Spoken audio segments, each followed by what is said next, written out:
Hello សួស្តីអ្នកនរគ្នាជួបគ្នាម្ដងទៀតហើយថ្ងៃនេះខ្ញុំធ្វើ vlog ទៅដើរលេងនៅឧដុង្គណាអញ្ចឹងចាំមើលអ្នកនរគ្នាឥឡូវនេះថ្ងៃអុំទុកទី3 A few inches later ឥឡូវនេះបានមកដល់វត្តហើយ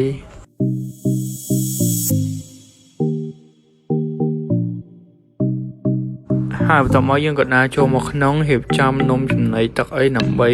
ធៀមហូបបាន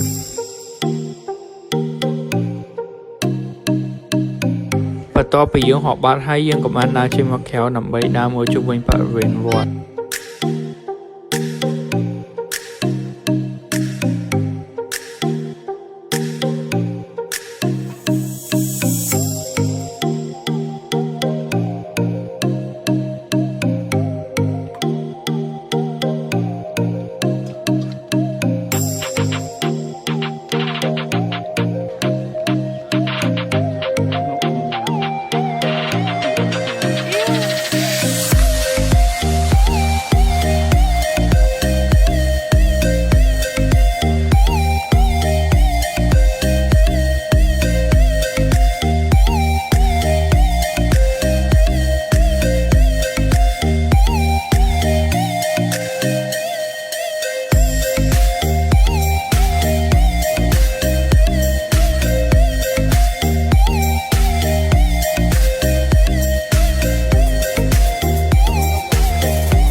បន្ទាប់មកយើងក៏បានឈប់ឲ្យចំណីថៃ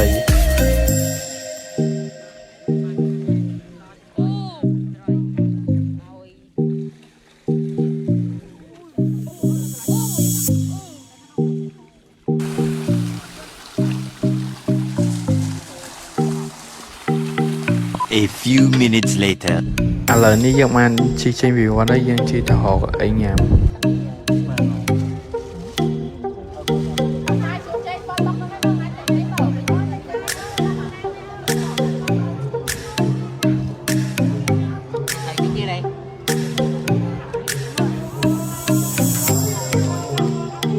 បន្ទាប់ពីញ៉ាំបាយហើយក៏ដាក់ក្រែមម្នាក់មកកែវ